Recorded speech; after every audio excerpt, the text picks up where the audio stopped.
Welcome to AI, Government and the Future, a podcast by Corner Alliance. We explore the intersection of artificial intelligence, government and the future with your host, Alan Pence. We work with government to create results. We ignite your agency's mission by helping you to design and implement high-impact and innovative federal programs in AI, broadband, cybersecurity, public safety, and more. Being a government ally is at the core of all we do. Introducing your host, Alan Pence. All right, welcome back to AI, Government in the Future. I'm your host, Mark Lay, and today we're privileged to welcome Brian Morrison, a distinguished figure in the realm of defense innovation and artificial intelligence. Brian's extensive career spanning over 2 decades in military intelligence and IT project management has positioned him at the cutting edge of technology and defense. From his early days in the Air Force to his groundbreaking work as the first LLM specialist and liaison at the Department of the Air Force Chief Data and AI Office, Brian has been instrumental in driving forward the adoption of AI within the DOD. His current role as a senior systems engineer at Valancourt sees him continuing to push the boundaries, developing sophisticated IT solutions to meet the unique challenges faced by our nation's defense industry. With a passion for efficiency, effectiveness, and a mission-driven mindset, Brian's contributions have significantly shaped the future of our defense industry, technology, and innovation. Welcome, Brian, and thanks for joining us on today's episode. Thanks, happy to be here. Awesome. Well, Brian, your journey from serving in the military to becoming a leading figure in defense innovation and artificial intelligence is inspiring and remarkable, really. So I wanted to, give the audience a little bit of background on your, professional experience, and would ask you to share maybe what initially sparked your interest in defense technology and AI, and how your military service influenced your path towards specializing in these areas. Sure. So just finished up, as you mentioned, 23 and a half years of total military service. I switched off of active duty in the Air Force at about 15 and a half years. And that was my major transition point to innovation, kind of writ large as a field inside of the DOD and specifically inside of the Air Force. Starting at that point, I worked a range of assignments, starting off with the Headquarters Air Force for ISR Innovations, and then proceeded to work with SOCOM, AFSOC, USAFE Africa, ultimately wrapping back around to Air Education Training Command, where I was actually able at that point, after working a wide variety of different innovation-related technology focus areas, to start working on AI. So that was the beginning of last year in 2023, when, of course, that's coinciding with the big boom in generative AI, specifically with the launch of ChatGPT. There was a lot of ongoing projects with generative AI inside the Air Force at that time, to include the Space Force. And one of the things that had not been done up at that point was a broad study across the board at how generative AI use cases could apply to specifically the Department of the Air Force, but also kind of the DOD writ large. So one of the things that I was able to do at that time, working inside of AETC A9, was formulate and conduct a study specifically looking at that. So, okay, what are the use cases that apply to specific career fields, as well as generally overall as common threads to different mission sets that all jobs have? I was reading a little bit about the DoD's, strategy to accelerate the adoption of artificial intelligence, and would love to ask her, from your perspective, what do you see as some of the most direct or impactful applications of generative AI based on your research and military experience? So as I mentioned, when we did that study, there were 2 major things that kind of jumped out as outcomes from that study. Number one, there are absolutely common threads. These mirror a lot of what we see with commercial industry. So anything from administrative duties, back office kind of applications that you would generally see. So the drudgery of daily work, being able to draft documents, being able to answer common questions, all the kind of typical things you would see and do see today in industry. All those same kind of problems exist. The Air Force, the Space Force, and the DoD writ large is a business much like any other, in that there are offices, there are computers, there are people working any number of forms to do any number of things, to look up any number of questions. And all those same advantages of the technology in the commercial side naturally apply within the defense market. Then there are specific specific defense-focused applications of the technology itself. Again, really trying to dig down and help discover insights is one of the things that this technology does best. And so it's not necessarily the best thing in terms of replacing a Google search to find the absolute correct answer. But when you're trying to find a unique answer to a question where the answer is not necessarily known, and you want the best tool to help you find the best answer at the time, or a good answer quick enough, or something in that realm, this is one of those technologies where it's really hard to find anything that's even close to as advantageous to your workflow as almost anything else is. Yeah, well, and that tracks with a lot of, our team's use of generative AI tools such as ChatGPT, generating content and kind of onboarding to a problem and acquiring a critical mass of really relevant data to inform better decision making is kind of a universal application. So I'm glad to hear that it has direct relevance to the DOD enterprise and, more mission specific strategic decision making as well. Outside of kind of content acquisition, content generation, have you seen any sort of emerging applications that have piqued your interest? Obviously, I gotta be careful about what I say here. So there are interesting opportunities when applying this type of technology to otherwise very diverse and very, historically anyway, difficult to search data sets. So much as I mentioned before, if you don't necessarily know what the right answer is, or you need an aid in searching for or discovering information amongst very diverse, very unstructured data, this is one of those tools that there really is no substitute short of actual human beings being thrown at it. And that's really the most interesting defense use cases for a lot of these heavy analytic jobs where, for lack of a better term, the only solution we've had up to this point is just throwing mass amounts of very specially trained, specialized knowledge bodies at this kind of work. This is the first time where we've actually had a tool that allows us to digitize and scale intelligence, for lack of a better term, at the ability to try to solve these tasks. So where before, in whether it's the DGS or any of the other major analytic functions within various organizations, shall we say, this is one of those places where instead of armies of humans trying to find the answer, you can actually apply compute power with this generative AI layer on top of it to help find solutions. Which again, what's the biggest problem facing the DoD at this point? Recruiting.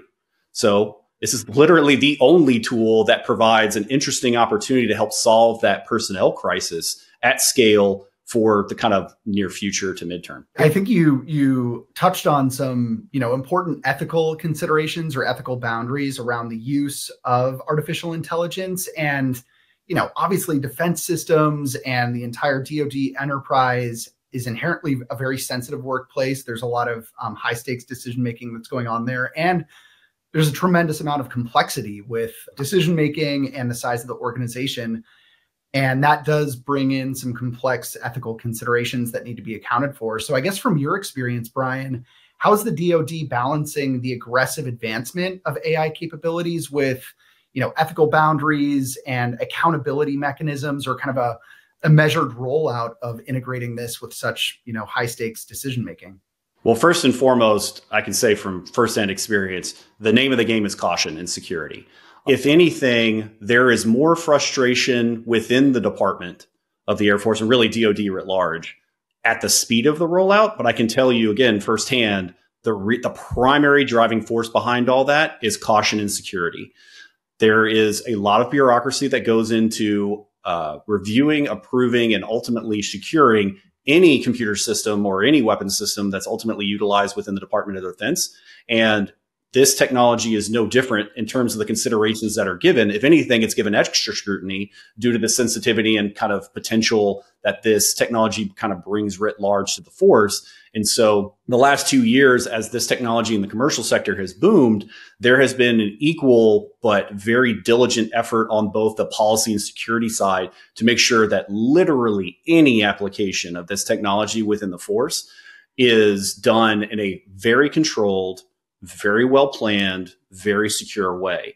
And so everyone, as I like to say, everyone in the department has seen every movie that everybody on the outside has. Everybody, we're all humans. We've all seen the Terminator. We've all seen Skynet. No one wants that. Literally, no one is trying to go there. And so the question is, okay, with that common kind of social media background, how do we avoid all those tropes from actually coming into place and, heaven forbid, being the ones responsible for it? And so there is a very measured effort through policy to try to make sure that we avoid all the pitfalls and we, kind of get to nirvana if we can. Well, and I guess based on your experience with the Air Force and, being someone who's at the forefront of AI implementation, outside of bringing a very, cautious and intentional approach to security and responsible rollout, are there additional barriers to, adoption of generative AI tools within defense applications that you've noticed outside of that security measure? Absolutely. The biggest by far is infrastructure. So it's kind of a tag on to security. So if you want something to be secure, by default, the answer is you got to have it, as we like to refer to, inside the wire. So it needs to be in an infrastructure, whether it's physically resides inside of an actual base, but it needs to be within an infrastructure that meets all regulatory requirements, monitoring, and so on and so forth, that go into getting the requisite level of approval for whatever type of data classification you're trying to operate at. Usually referred to as the information levels, whether that's 2 through 5 for what we generally refer to as unclassified, or all the way up to 6 and above for our more sensitive data classifications. Ultimately, all of those things need to be in data centers that are ultimately approved for those types of applications, which means if you want to run generative AI, you have to have, generally speaking, very heavy stacks of GPUs in a significant number, ran by very well-trained people. All of that takes money. All of that money takes time and infrastructure improvements and all those kinds of things. And so 2024, aside from policy, has also been a big build out year. Microsoft was the first to kind of come out and announce that they were bringing very large GPU compute over to their IL5 through 7 approved data centers. So that'll be the first kind of major upgrade that we've seen thus far. AWS already had a lot going on previously with their compute stacks, so it wasn't as GPU heavy and focused as the Microsoft piece, where, again, I would fully expect to see them battle it out with Microsoft over the ensuing years. But again, 2024 is really the big build out year for infrastructure. And then you have the component side within the military and the DOD for policy. And so really it all shapes up for 2025, whether that's fiscal year or calendar year 25, ultimately being the kind of culmination of both policy to allow you to do a thing and infrastructure supporting your ability to implement that thing to actually bring capabilities at scale to the force. So again, there's prototypes that exist today and they have limited approval and limited hardware to kind of run on. But for everybody's ability to kind of reach out and touch something that's generative AI related and really make a big impact, that's probably going to be somewhere in 2025. In addition to, developing policy, building that infrastructure, getting a better handle on kind of the back end requirements associated with generative AI applications, I'm sure is of interest, understanding how you build that future-proof infrastructure for kind of the long term. In addition to some of those policy infrastructure gaps, any other, operational impacts that generative AI has kind of introduced that people may have not been thinking about, in previous years that are kind of changing the game within Air Force operations or additional use cases that we haven't identified?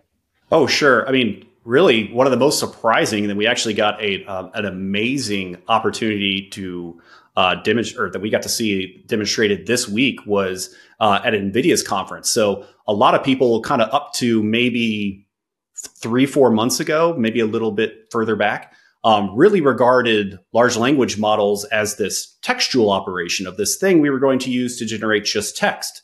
No one really thought about their applications of that technology into other domains. And one of the things we saw literally from the keynote speech from the NVIDIA CEO this week is generative AI has a lot more applications, especially in robotics.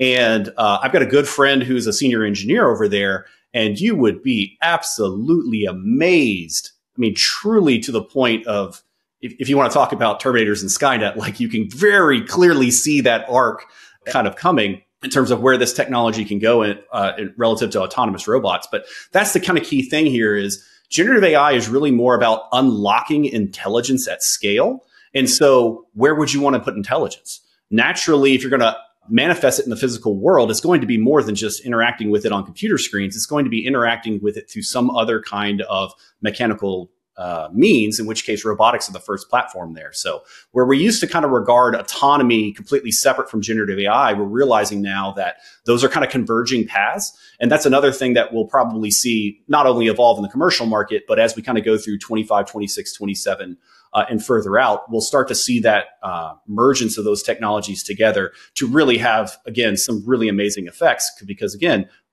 the DOD has always been at the forefront of autonomous weapons systems. And again, going back to the recruiting crisis, there's any number of reasons why, even outside of direct warfighting, we might want to have robots assisting in logistics, assisting in medical means, even just, cleaning up a dirty hangar. I mean, like, there's a million applications for automated robotics that would be extremely useful and help offset otherwise manual labor by physical people. So again, a very interesting application of the technology that we're just at the very early days of.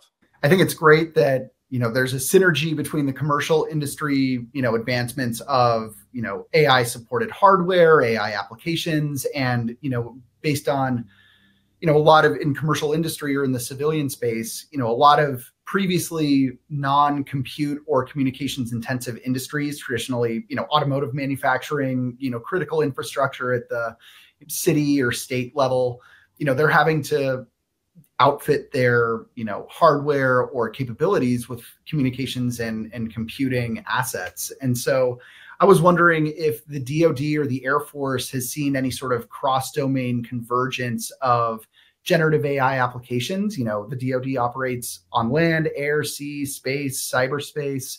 Are there opportunities to find kind of commonalities between generative AI applications that might redefine joint operations or general warfare strategies from your perspective? Absolutely. Being able to unlock intelligence at scale is a really interesting opportunity. One of the first places we actually saw, going back to the early days of kind of ChatGPT and early last year, one of the first major use cases that cropped up for a lot of people was creativity and planning assistance. So everything from how do we write this operational plan to new ways to potentially go after hard logistics challenges. Again, anything that would basically facilitate a better answer to a complex question. Because remember, again, before that point, you just tried to gather as many smart people and or experienced people in a room and just literally think with a whiteboard about a hard problem and come up with whatever the best answer that smart group of people could. Now you have a way to take all the best information we have, all the best interviews, all the best lessons learned, all the best current information, and then just keep stacking and stacking further and further that amount of aggregated knowledge we have. And then again, applying more and more and better analytics and compute against it to hopefully come up with one or a range of answers against any number of hard problems. And again, as much as you mentioned, warfighting is a team sport and it's always a joint exercise, especially for the US military. And so no one I know of in the DOD is thinking about the application of generative AI in a myopically kind of self-centered view. It is always, how do I help it solve my problems, but ultimately understanding that my problems are part of this larger structure. And so how are all these things integrating together? Also, because of how big the infrastructure requirements are for even supporting the current range of these technologies, let alone the future ones, the applications of these technologies are going to take on the form of platform capabilities, most likely at first, in which case, again, just due to expense of all that, these things will likely be done at major command level, headquarters level, and then ultimately in a joint service kind of methodology. Again, if there's ways, if everybody's going to use the same platform, why not just have, this service account, that service account, and so on and so forth on the same platform versus that service has their thing, this service has that one. Again, there's all kinds of economies of scale and synergies here that are absolutely being looked at. One of the things that we've seen with OSD's Task Force Lima is a great unifying effort around trying to streamline a lot of these conversations and facilitate these decisions as we move forward. And Brian, you touched on kind of the intersection of artificial intelligence with human capital. And I think that on previous episodes, we've talked a lot about, the need for civilian workforce, whether you're an office worker or, otherwise embracing some of these generative AI tools to increase productivity and maintaining a posture that, maintaining a human in the loop to either leverage the outputs of generative AI tools for more informed decision making or any number of additional applications is going to be an important perspective to take. And the human aspect is crucial in military operations as well. Is generative AI already impacting, Air Force or DOD workforce needs or specific roles or reassignments within, defense teams? Anything like that you can speak to? Not yet, but it is definitely a consideration for the horizon. Because again, 2023 was the aha year.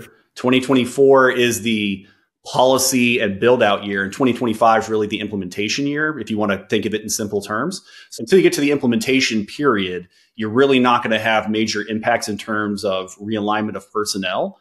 But as a simple example, when I was in ATC and we were doing the initial study on the use cases, one of the first groups we got specifically told to look at potential use cases the technology could support was recruiting. If you think about the commercial sector and all the different applications of generative AI, one of the big implementations of that into various markets is in marketing.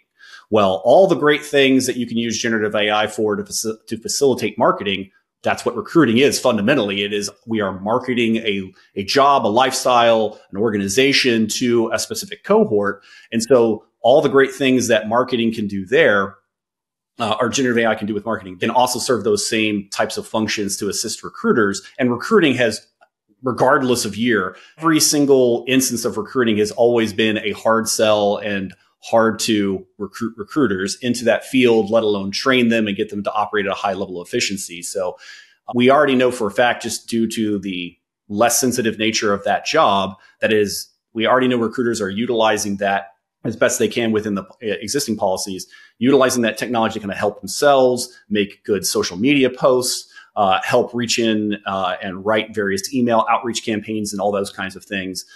Fully expect to see that kind of evolve into the future. But again, I think we're at least a few years out from seeing AI replace or fully kind of offset whole jobs. If anything, it's going to be taking the limited personnel that we have and kind of regardless of existing capability level, just amplify whatever current level they're at even higher. So if you were, a bottom 10% person, no derogatory nature meant there, but if you were a bottom 10% person, guess what? With the application of this technology, now you're, mid-level. And if you were mid-level, now you're operating at the top 10% and so on and so forth. And that's the big advantage here is you can take all the best capabilities you would have really expected out of a top performer, and you can literally, with the, application of software, provide them at a one-button access to literally your entire workforce. So it raises the bar uniformly for everybody.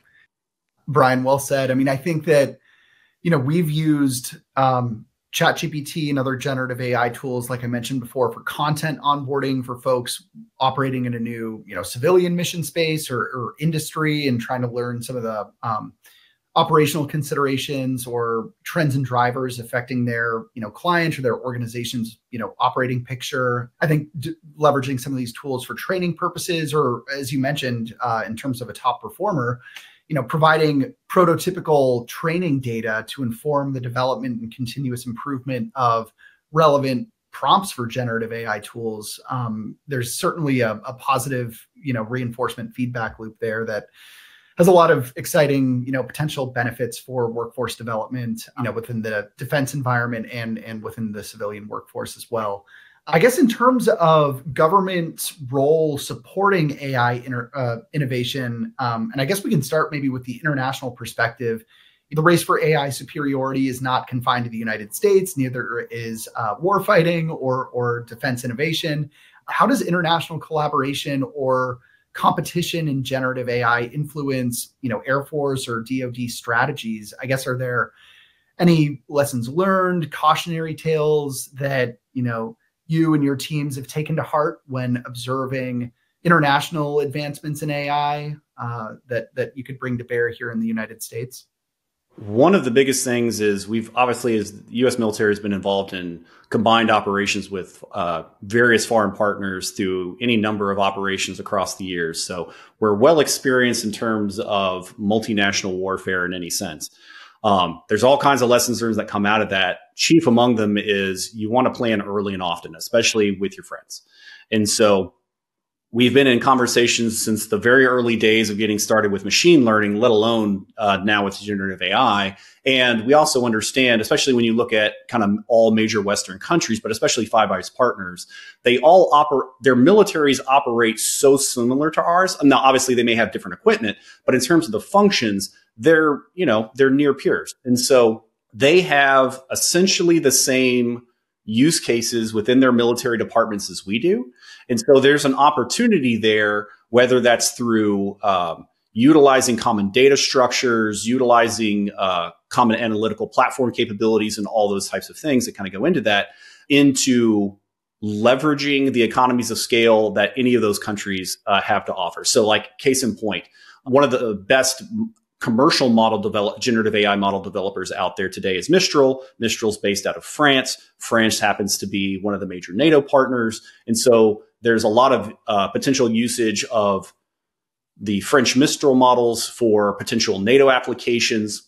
There's also the opportunity for utilizing different US-based commercial assets with different NATO partners. And the great thing about this technology is because the literal bleeding edge of this of this technology development is being done in the commercial space. And it's not necessarily, especially outside of the actual core model development itself, but especially like the larger generative AI system building. There's nothing particularly unique or special about the United States other than maybe scale for this going on. So we see just as much cutting edge development being done in all the major Western countries. And so there's a great opportunity for any military department to be able to kind of stand up their own applications across common use cases. And then as a larger integrated cohort, having whether it's NATO, Five Eyes, or individual country partnerships, to be able to look across their combined set of country capabilities to kind of cherry pick the best opportunities and best capabilities that they may want to apply to whatever warfighting looks like. And again, it doesn't necessarily have to be direct warfighting applications. It could be everything from just how we facilitate logistics as things transit from one country to the next and so on and so forth. Again, intelligence at scale provides an almost unlimited number of use cases and applications. And it's about just making sure that you're picking the right things, not necessarily picking the only things. I think that's an important point. And, my point of view is that, defining well-developed problems to solve and then developing kind of an ensemble of generative AI tools to solve those problems is a key role for kind of humans in the loop for generative AI, integration with operational decision-making and businesses and defense applications as well. So I think that's well said. So I think we're in agreement that, private industry and the private sector is driving a lot of, really fast moving generative AI innovation, and the DOD and the Air Force obviously has tremendous R&D capabilities kind of in-house. How do you see, civilian federal agencies playing a role in supporting AI advancements? And, if any at all, and if so, what does that role look like from your perspective? That's a really interesting question. Honestly, my personal opinion is it's going to wildly evolve over time. I think it'll be driven primarily by the simple fact that as this technology develops, let's take it over the next kind of 1 to 5 and then 5 to 10 year period. So over the next 1 to 5 year period, by most leading estimates by major companies kind of working this technology in the field, everyone more or less agrees that we're probably not going to see artificial general intelligence within that time frame, or maybe right at the edge of that time frame, in which case you're looking at a kind of normal technology adoption curve to some extent. So you have commercial companies develop products. Those products are evaluated against various commercial or military or governmental use cases. They're acquired through the normal means and so on and so forth. And so things might develop rapidly, but they're ultimately being integrated in through a normal set of processes. You jump forward to the next 5 to 10 years.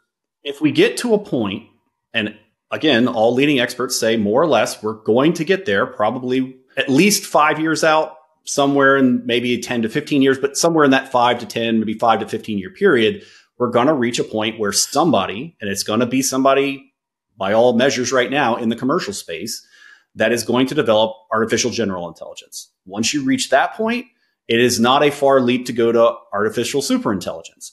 Now, just pause for a second and think about what that means.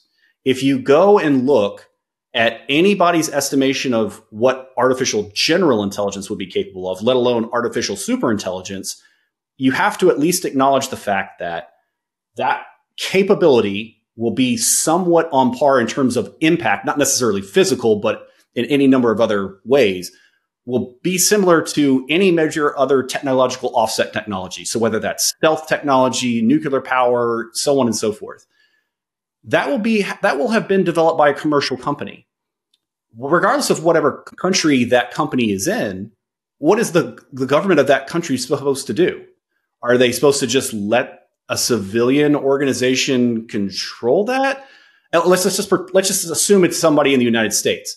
Okay, well, we don't let nuclear power be controlled outside of the government. So just going on this thought experiment for a second, how is the government supposed to exercise control over that? By statute, it can't be the DOD because that's Title 10 and we are restricted from operating inside the borders of the country without, explicit so on and so forth. So it have to be one of the federal organizations. Is that going to be FBI, Department of Commerce, Homeland Security? How does all that kind of factor in? All those questions will have to be addressed in some kind of way if any kind of hand of government, if you will, wants to intercede in literally any way. Now, obviously, in theory, none of this will be a surprise. We're working very closely and monitoring all those kinds of things, any of the commercial developments. So it shouldn't be somebody knocks on the door one day and says, hey, check this out. So we'll see these things coming. And ultimately, through the executive order that came out from the White House not too long ago, you see the government starting to take a very active step in understanding that this reality is going to happen. It is coming. And there are steps we're going to need to take in a very measured way to make sure when that day does arrive, as best we can be, everyone is prepared. And so it's really, what does the path look like from here to there? It's going to be windy. It's going to be, very heavily debated. And then we have any number of administrations and governmental changeovers and political, implications to all of those things. So, that ancient Chinese proverb of may you live in interesting times is in absolute full effect, especially over the next 5 to 10 years. It sounds like you want to future-proof your, federal civilian agency positioning and develop some policies that look towards that general or super intelligence from a generative AI perspective. I guess related to that evolution on a, 0 to 5 to 10 year timeline, are there any particular ethical frameworks or guidelines that you think are particularly relevant for navigating or bringing some level of clarity to that transition? So within the DOD right now, again, policy is still being written, so none of it's finalized. The biggest kind of overarching one will come out from OSD later in the year, maybe as late as January of next year. They're specifically looking at 3 different risk management frameworks as it applies to the ethical side of evaluating both the technologies, its application to use cases, and so on. Again, I don't want to go too much into detail on that, other than to say they are very well established, kind of the leading frameworks in the space. Ultimately, they're each being evaluated for their individual applications and values. We may see the availability to pick one or multiple of these things, kind of with a shared benchmark standard, or we may see kind of the best of each, combined into a new future framework. But yes, absolutely. Number one, there are some leading frameworks that are being considered, and we may see an evolution of those by the time we see final policy kind of released later, hopefully this year.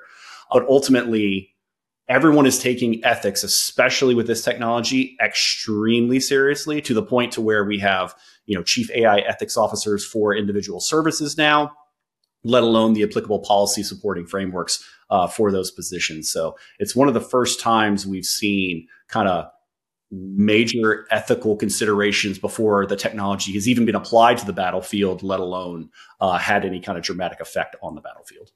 So as we kind of near the end of our conversation, Brian, I want to look at or ask you about the legacy you hope to leave within the defense and AI communities. I guess, given your recent work and where you're headed over the next several years, what impact you wish your work and innovations will have on the future of defense technology and the broader mission of national security? For me, my personal goal was always to just try and work on hard, difficult problems that other people didn't necessarily find a huge interest in, because those were usually the problems that got kind of left by the wayside and were important to some, but usually not enough to really get solved. And so I ultimately understand that a lot of the projects I worked, as niche as they may have been, if I or others like me hadn't had taken the time to devote to helping solve those problems, or at least work on them, they never would have been worked. So it may be a bit of hubris to say that I always tried to be the champion for the little guy or the, lesser considered problem or something like that. But that was always where I tried to direct my career, was always to do the unusual thing, always to take, the path less traveled, to try to always work on something new, not necessarily the newest, the hottest, the sexiest thing that was always out there, because there's always plenty of people working on that stuff. But there's not always somebody going into the dark corners, working on the very hard things that are slow and complicated and bureaucratic and political, because that's just not fun stuff to do.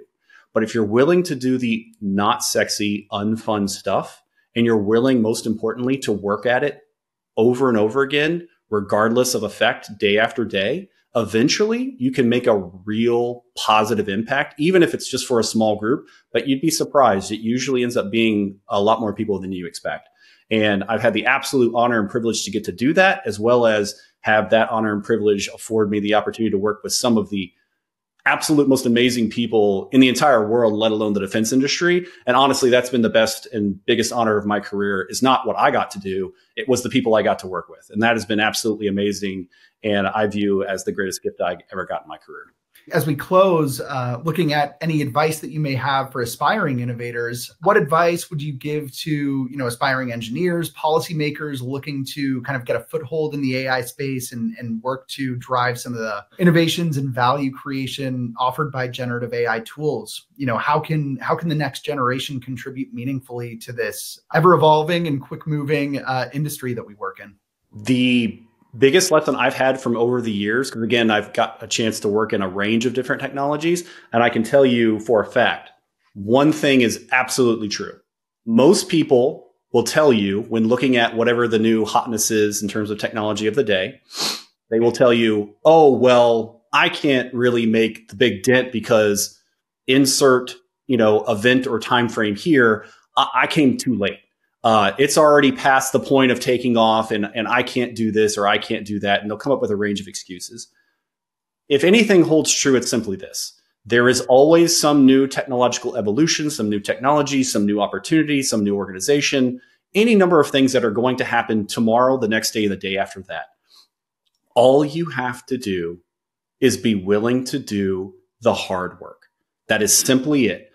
Not the cool work, not the sexy work, not the thing that gives you all the money and all the success, but just be willing to do the hard thing or hard things that most other people aren't. And you will be amazed at the opportunities that come your way, because most people that are in a position of power or resource to be able to work on those problems or any problems of any significance are simply looking for folks who can join the team and do good work. Not necessarily the smartest, the best, or whatever, or the best pedigree. They're just looking for people who can play on a team and play well with others. And so that all comes down to just being willing to do the work. I'm curious, actually, is there any sort of publications related to the research and kind of surveying that you and your team did for, the generative AI application research that we talked through? Or is that obviously still under wraps? I laugh because I get that question quite often from more people internal to the DOD than you would ever possibly imagine. So the short answer is sort of, I guess, is the best way to put it. So the study was originally scoped to be 6 months long. We tried, both because of existing policy limitations and everything at the time, we tried to keep everything as absolutely unclassified as we could, because most of the stuff we were using at the time was commercial based anyway. So there's a lot of PowerPoint presentations that ultimately are completely unclassified. They haven't been officially approved for public release, but it would be a relatively trivial thing because there's literally nothing classified in them at all. to get them approved for wider public release. So now, again, I don't personally own or control any of them, so I can't do any of that work because I'm out of the government from that perspective. But it would be a simple request for kind of any of those documents, whether it was to ATC or to DAF CDAO, like they all have, or even OSD CDAO, they all have access to all that material. So it can be requested, but ultimately it's on them. They haven't thus far released a lot of it. There was debate whether or not there was going to be kind of a larger research paper kind of written on all those kinds of things, whether there was going to be a follow-up study and so on and so forth. But as you can imagine, they're still at a point right now where they don't even have policy out yet. And that's been like the biggest gripe that everybody has, because the Department of the Air Force is leaning the furthest forward. They're kind of projecting somewhere in the, let's call it, well, we're already in March, but March to about probably mid-year, so June, July timeframe for when they're going to release their generative AI system approval policy. So that's the bigger expansion of policy that allows people to actually get a generative AI system approved outside of just an interim authority to test. So an actual approval for widespread operation. And then OSD is actually kind of further behind that. They're projecting somewhere between September of this year and January of next year. So again, you can kind of see how all these policy things, as I was talking about on the recording, how all these policy things kind of align in 24, and like all bureaucratic things, they all slip to the right. And then you add on top of all of that, the reality that we're in a presidential election year, which we are playing the normal CR, continuing resolution game every year anyway. But because it's a presidential year or a presidential election year, we are absolutely guaranteed to be in a CR for 2025, if not get extended even longer after that, because of God knows what happens with that. So you'll have policy and infrastructure in place in 24, but when you take into account all the political ramifications of things that are going to happen the back end of this year, it will probably be, deep into calendar year 25 before kind of major funding is unlocked. Like right now, if you look at the headlines, we're just now in March getting to a point where we're going to get, hopefully soon, kind of full budgetary release for the federal government. And so that's when the CR restrictions lift, even though the money's there for the DOD.